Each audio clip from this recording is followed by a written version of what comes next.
বাংলাদেশ থেকে ভারতে পণ্য আমদানির ক্ষেত্রে নিষেধাজ্ঞা জারি করেছে কেন্দ্রীয় সরকার। রবিবার সকাল থেকে এই নিষেধাজ্ঞার প্রভাব পড়তে শুরু করেছে কোচবিহার জেলার চ্যাংরাবান্ধা স্থলবন্দরে।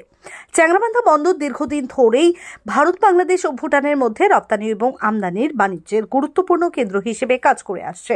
প্রতিদিন গড়ে বাংলাদেশ থেকে প্রায় 90টি ট্রাকে পণ্য এই বন্দর দিয়ে ভারতে এবং ভুটানে প্রবেশ করে।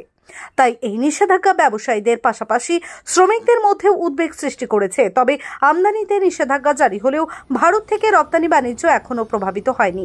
ব্যবসায়ীদের একাংশের মতো আগে দেশ তারপর বাণিজ্য, দেশের স্বার্থে যা ভালো তাই মান্য করা উচিত। কেন্দ্রীয় বাণিজ্য এবং শিল্প মন্ত্রকের অধীনস্থ বৈদেশিক বাণিজ্য দপ্তর শনিবার একটি বিজ্ঞপ্তির মাধ্যমে জানায়, এখন থেকে বাংলাদেশি রেডিমেড পোশাক শুধুমাত্র কলকাতা ও মুম্বাইয়ের নাভা সেবা বন্দরের মধ্য দিয়েই আমদানি করা যাবে। পূর্ব ও উত্তর পূর্ব ভারতের কোনো স্থলবন্দর দিয়ে এই ধরনের পোশাক আমদানির অনুমতি থাকবে না। এছাড়া রেডিমেড পোশাক ছাড়াও সুতির পোশাক, প্রক্রিয়াজাত খাদ্যদ্রব্য, ফল ও প্লাস্টিক সামগ্রী সহ বেশ কিছু বাংলাদেশি পণ্যের আমদানির ওপর নিষেধাজ্ঞা জারি করা হয়েছে। ফলে এই সব পণ্য এখন অসম, ত্রিপুরা, মেঘালয় কিংবা মিজোরামের কোনো শুল্ক কেন্দ্র দিয়ে ভারতে প্রবেশ করতে পারবে না। তবে ভারত হয়ে নেপাল বা ভুটানে এই পণ্যের রপ্তানিতে কোনো বাধা নেই বলে জানানো হয়েছে।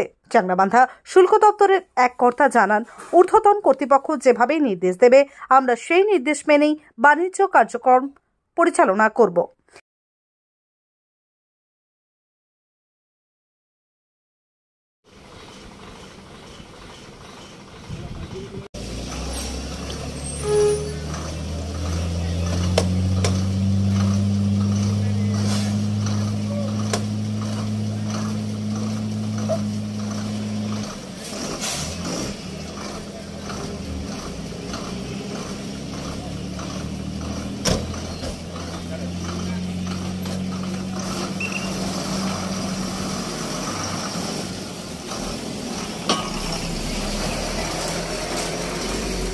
আপনি কি আপনার বাড়িকে আভিজাত্যের ছোঁয়ায় সাজিয়ে তুলতে চাইছেন? তবে বিশাল এম্পোরিয়ামের কাছে আপনার স্বপ্নের বাড়িকে সাজিয়ে তুলুন।